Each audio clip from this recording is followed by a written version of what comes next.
இந்த வீடியோவில் எப்படி தொன்னை பிரியாணி செய்கிறதுன்னு பார்க்க போகிறோம். அதுக்கான இன்க்ரீடியன்ட்ஸ் இதெல்லாம் தான். தேவையான அளவுக்கு ஃபஸ்ட்டு எண்ணெய் ஊற்றிக்கோங்க. அப்புறம் தேவையான அளவுக்கு பட்டை, கிராம்பு, ஏலக்காய்னு ஸ்பைசி ஐட்டம்ஸ் போட்டுக்கலாம். அதுக்கான இன்க்ரீடியன்ட்ஸ் நம்ம முன்னாடியே கொடுத்துருக்கேன். அப்புறமா நம்ம வெங்காயம் கட் பண்ணி வச்சுருந்ததையும் நம்ம போட்டுக்கலாம்.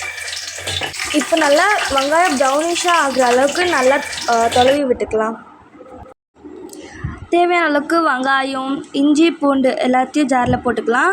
அதுக்கப்புறம் பச்சை மிளகாய் தேவையான அளவு எவ்வளவோ அதையும், அப்புறம் புதினாவையும் போட்டு நல்லா கிரைண்ட் பண்ணிக்கலாம். தேவையான அளவுக்கு தக்காளியை நம்ம யூஸ் பண்ணிக்கலாம்.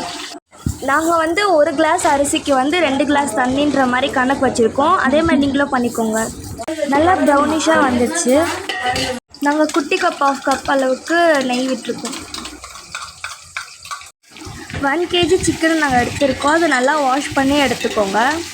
3rd டைம் மட்டும் கொஞ்சம் மஞ்சள் தண்ணியில் நல்லா வாஷ் பண்ணிவிட்டு அப்புறமா ஆட் பண்ணிக்கோங்க. அப்புறம் இதெல்லாம் ஆட் பண்ணிக்கோங்க. நீங்கள் ரைஸ் எடுத்துருக்க குவான்டிட்டிக்கு தேவையான அளவு சால்ட் ஆட் பண்ணிக்கோங்க.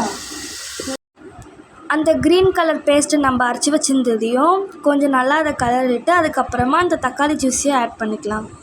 அப்புறம் 1 டேபிள் ஸ்பூன் மஞ்சள்தூள் ஆட் பண்ணிக்கலாம். இது குவான்டிட்டி நிறையானவே 1 டேபிள் ஸ்பூன் போடுறோம்.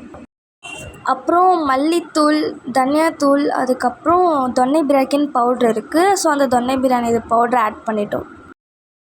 தேவையான அளவுக்கு பச்சை மிளகாவை போட்டுட்டு கொஞ்சம் நல்லா கலரிட்டு கொதிச்சதுக்கப்புறமா 1 கிளாஸ் அரிசிக்கு 2 கிளாஸ் தண்ணின்ற அளவுக்கு நம்ம தண்ணி எடுத்து வச்சுருந்தோம்ல, அந்த தண்ணி எடுத்து ஊற்றிட்டு லெமன் ஆட் பண்ணிக்கிறோம்.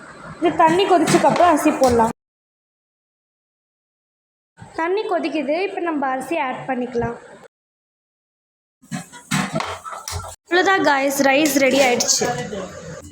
Thank you guys.